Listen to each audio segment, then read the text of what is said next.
I'm Troy Brown, and I'm a visual artist and educator. Originally from Ohio, but now I reside in the Raleigh, North Carolina area. The title is called My Vantage Point, and it's just that. It's like my viewpoint from career start to where I am currently.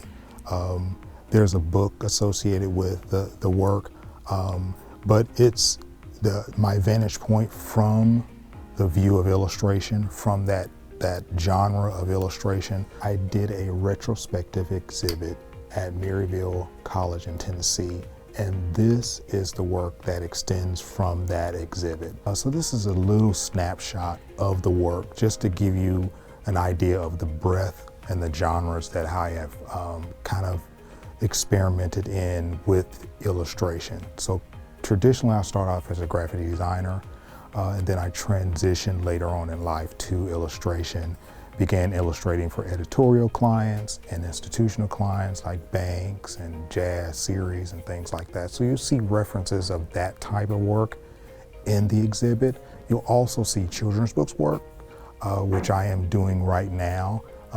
We have published about 5 children's books so far under Brown Sugar Press. And they're very individualized, very specific, and there'll be a sampling of those works in the exhibit as well. And then lastly, there's some broader topics that I just kind of like to research myself, dealing with memories and how they connect us all, things like that. So there's a little bit of work about matriarchs, because that's where some of my oldest memories start.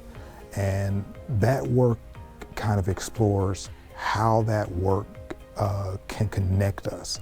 Because if you woke up having pancakes on Sunday morning, what about somebody else? You know, what was their experience with that? And when I start to talk about that work and talk about those experiences, it connects universally with people. I like to do work that sees how it can connect us in society.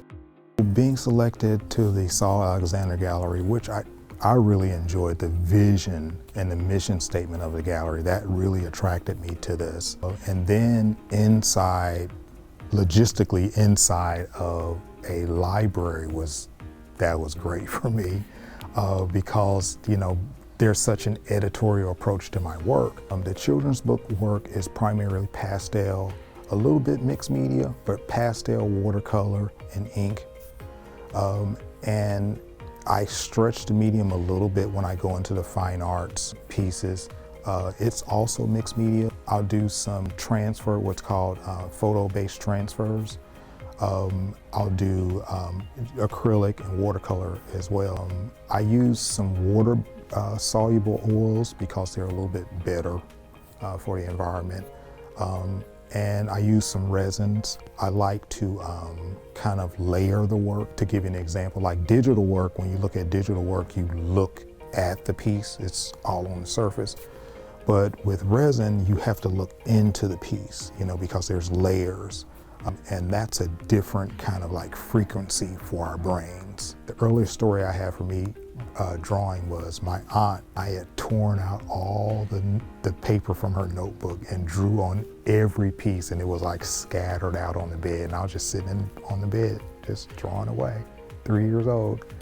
So that was the story my aunt tells me about when they first found me drawing. So as far as I know, I've been drawing ever since. So and people were telling me, you're going to be a great artist and all that kind of stuff, and I just loved art, you know. And so art has been that strand that's kind of, my career has kind of built off of. It's kind of grown out of art.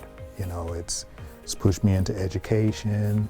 I was a graphic designer, I was an art director, I was in package design. I've been in administration for arts. I've been an associate director for youth programs at a visual arts college. You know, I've done all these things, but the common thread has been that artwork the whole time. So that's why I always say artist, educator, because they're really closely connected for me.